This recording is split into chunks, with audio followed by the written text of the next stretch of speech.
সুপ্রিয় শিক্ষার্থী, আশা করছি তোমরা সবাই ভালো আছো। আজ আমি সপ্তম শ্রেণীর জীবন ও জীবিকা শিখন অভিজ্ঞতা ৬-১০ মিলে করি কাজ এই শিখন অভিজ্ঞতার দ্বিতীয় পর্ব নিয়ে আলোচনা করব। আজ আমরা এই দলগত কাজটি কীভাবে সমাধান করতে হবে সেই সম্পর্কে আলোচনা করব। দেখো, সমস্যা ১ ও সমস্যা ২ এর জন্য নেওয়া পদক্ষেপগুলো বাস্তবায়নের অনুশীলন বা রিহার্সেল হিসেবে কয়েকটি কথোপকথনের দৃশ্য সাজাও। দলে ভাগ হয়ে শিপ্রা ও সজীবের সঙ্গে কথোপকথনের কয়েকটি স্ক্রিপ্ট বানাও এবং তা ভূমিকা অভিনয় করে দেখাও। শিপ্রা ও তার মায়ের সঙ্গে কথোপকথন। সুপ্রিয় শিক্ষার্থী, চলো এই কথোপকথনটি আমরা আমাদের নোট থেকে দেখে নেব। শিপ্রা ও তার মায়ের সঙ্গে কথোপকথন। আগ্রহ নিয়ে উভয়ের কথা শোনা। পড়াশোনা বন্ধ করে দিলে তার প্রভাব কি হতে পারে তা নিয়ে আলোচনা করা। শিপ্রার আচরণ কিভাবে পরিবর্তন করা যায়, মা কিভাবে শিপ্রাকে সহযোগিতা করতে পারেন ইত্যাদি। এখানে নিজ বলতে মনে করো তুমি নিজেই। নিজ: শিপ্রার সাথে আপনার কথা কাটাকাটির কারণ কি? মা অর্থাৎ শিপ্রার মা: আজ সে আমাকে কিছু না বলেই রাত ৯টা পর্যন্ত বান্ধবীর জন্মদিনের অনুষ্ঠানে ছিল, কিন্তু আমি তো ভীষণ দুশ্চিন্তায় পড়েছিলাম। আমি তো মনে করেছিলাম কি না কি হয়েছে, তাই বাড়ি আসলে তার সাথে আমার অনেক কথা কাটাকাটি হয়েছে। আর রাগে এক পর্যায়ে আমি বলেছি তোমাকে আর স্কুলে যেতে হবে না। নিজ: শিপ্রা কি বলে সেটা আগে আপনাকে মনোযোগ দিয়ে শোনা উচিত ছিল। মা: হ্যাঁ, উচিত ছিল, কিন্তু রাগের মাথায় তার কথার গুরুত্ব না দিয়ে উল্টাপাল্টা বলে ফেলেছি। নিজ: শিপ্রা ছোট মানুষ হলেও ওর কথাগুলো মনোযোগ দিয়ে শোনা উচিত, কারণ তারও তো ব্যক্তিগত অনেক সমস্যা থাকতে পারে, যে কারণে হয়তো আপনাকে বলার মতো কোনো সুযোগ সে পায়নি। মা: ঠিকই বলেছ, এবার থেকে তাকে ভালো করে বুঝিয়ে বলবো সে যেন আমাকে না বলে আর কোথাও না যায়। এখন থেকে তার কথাগুলো মনোযোগ দিয়ে শুনবো এবং তার কথার মূল্যায়ন করব। শিপ্রার সাথে আলাপ। নিজ: শিপ্রা, আজকে তোমার মায়ের সাথে কথা কাটাকাটি হয়েছে? শিপ্রা: হ্যাঁ, আজ আমার মায়ের সাথে ভুল বোঝাবুঝির কারণে কথা কাটাকাটি হয়েছে। নিজ: শুনলাম তুমি নাকি পড়াশোনা আর করবে না। শিপ্রা: হ্যাঁ, ঠিকই শুনেছ, আমি আর পড়াশোনা করব না, এমনকি বান্ধবীদের সাথেও যোগাযোগ করব না। নিজ: পড়াশোনা ছাড়া তোমার স্বপ্নগুলো কিভাবে পূরণ করবে? তুমি তো আমাকে বলেছিলে বড় হয়ে ডাক্তার হবে, গরিব ও অসহায় লোকদের সেবা করবে ও বিপদে তাদের পাশে দাঁড়াবে। তোমার এ মহৎ স্বপ্ন পূরণ করতে হলে তোমাকে পড়াশোনা চালিয়ে যেতে হবে।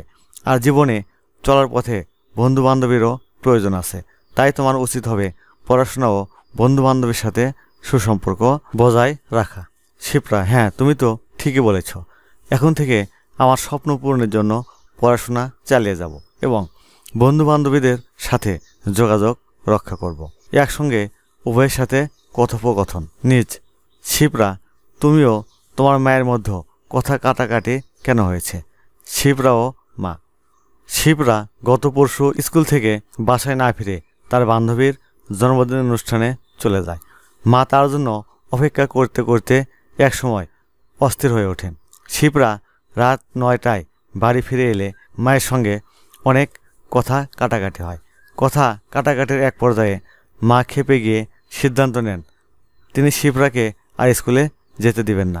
শিপ্রাও ক্ষেপে গিয়ে বলে সে আর কোনোদিন স্কুলে যাবে না, বান্ধবীদের সাথেও কোনো যোগাযোগ রাখবে না।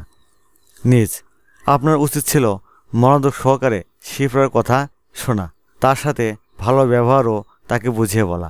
শিপ্রা ছোট হলেও ওর মতামতের গুরুত্ব দিতে হবে, তার মতামতগুলো শুনে তারপর সিদ্ধান্ত নেওয়া উচিত ছিল। আর শিপ্রারও উচিত ছিল তার মাকে বলে যাওয়া। শিপ্রা ও মা তারা উভয়ে তাদের ভুল বুঝতে পারে এবং শিপ্রা বলে যে আমি এখন থেকে মায়ের অনুমতি নিয়েই বেড়াতে যাব।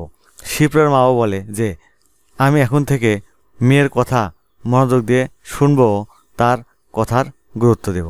এখন খ, সজীব তার পরিবারের সঙ্গে কথোপকথন। চলো এটি আমরা আমাদের নোট থেকে দেখে নেব। সজীব তার পরিবারের সঙ্গে কথোপকথন। মায়ের সাথে আলোচনা। নিজ: আপনাকে খুব দুঃখিত চিন্তিত দেখাচ্ছে কেন? মা, আজকাল সে লেখাপড়ায় ভীষণ অমনোযোগী হয়ে উঠেছে। যতক্ষণ বাসায় থাকে শুধু টিভি দেখে, মোবাইল ফোন, টিভি অথবা কম্পিউটারে গেম খেলে। বাবা মায়ের সাথে একেবারেই কথা বলে না। বাসায় মেহমান আসলেও কথা বলে না। সে খাবার খেয়েছে কিনা জিজ্ঞেস করলেও প্রচণ্ড রেগে যায়। বাড়িতে ছোট বোনের সঙ্গেও অকারণে দুর্ব্যবহার করে। গোসলও খাওয়াতে কোনো নিয়ম মানছে না। ওর জন্য আমি খুবই চিন্তিত ও দুঃখিত।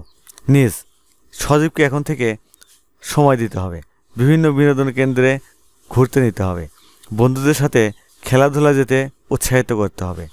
পড়াশোনা করার গুরুত্ব সম্পর্কে ধারণা দিতে হবে। তার প্রতিটি কথা গুরুত্ব সহকারে শুনতে হবে এবং সেসব কথার মূল্যায়ন করতে হবে। তবে সে ধীরে ধীরে পড়াশোনায় মনোযোগী হয়ে উঠবে। মা, তুমি তো ঠিক কথাই বলেছ। এখন থেকে আমি তোমার কথাগুলো মেনে চলার চেষ্টা করব। তারপর বাবার সাথে আলোচনা। নিজ, আপনার ছেলে সজীবের কি অবস্থা? বাবা, আজকাল সে পড়াশোনায় ভীষণ অমনোযোগী হয়ে উঠেছে। যতক্ষণ বাসায় থাকে শুধু টিভি দেখে, মোবাইল ফোন, টিভি অথবা কম্পিউটারে গেম খেলে। আমার সাথে কথা খুব কম বলে। সে আমার কথাও ঠিক মতো শুনে না। আমি ছেলেকে নিয়ে খুব চিন্তিত। নিজ, প্রযুক্তির মাত্রাতিরিক্ত ব্যবহারের ফলে সজীব লেখাপড়ায় অমনোযোগী হয়ে উঠেছে। তাই এখন থেকে প্রযুক্তির ব্যবহার কমানোর জন্য তাকে পর্যাপ্ত সময় দিতে হবে। এছাড়া বিভিন্ন সুস্থ বিনোদনমূলক কাজে উৎসাহিত করতে হবে। বাবা, হ্যাঁ, তোমার কথায় যুক্তি আছে। আমি সজীবকে সময় দিতে পারিনি, এছাড়াও বিভিন্ন বিনোদনেও নিতে পারিনি। এখন থেকে তাকে সময় দিব এবং বিভিন্ন সুস্থ বিনোদনমূলক অনুষ্ঠানে তাকে নিয়ে যাব। সজীবের সঙ্গে আলোচনা। নিজ, কেমন আছো তুমি? সজীব, ভালো। আপনি কেমন আছেন? নিজ, আমিও ভালো আছি। তুমি নাকি আজকাল লেখাপড়ায় অমনোযোগী হয়ে গেছো। অধিকাংশ সময় টিভি দেখে, মোবাইল ফোন, টিভি অথবা কম্পিউটারে গেম খেলো। মা বাবার সাথে একেবারেই কথা বলো না। ছোট বোনের সাথে অকারণে দুর্ব্যবহার করো।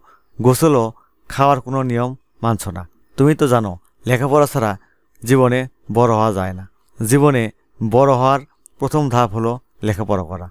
এছাড়াও তুমি বাসার বাইরে খেলতে বা বিনোদনে অংশগ্রহণ না করলে তোমার শরীরের ফিটনেস নষ্ট হয়ে যাবে। এজন্য বাসার মধ্যে প্রযুক্তিতে সময় না দিয়ে বন্ধুদের সাথে খেলাধুলা করো, শারীরিক ব্যায়াম করো। সজীব, হ্যাঁ, আপনি ঠিকই বলেছেন। আমি ইদানিং প্রযুক্তিতে আসক্ত হয়ে পড়েছি। তবে এখন থেকে প্রযুক্তি ব্যবহার কমিয়ে দিয়ে বন্ধুদের সাথে বিনোদনে অংশগ্রহণ করব এবং লেখাপড়ায় মনোযোগী হব। সুপ্রিয় শিক্ষার্থী, আজ তাহলে এখানেই শেষ করছি।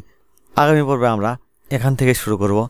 তোমরা এখনও যারা আমাদের চ্যানেলটি সাবস্ক্রাইব করোনি তারা প্লিজ সাবস্ক্রাইব করবে এবং ভিডিওতে লাইক দিয়ে দেবে। আল্লাহ হাফেজ।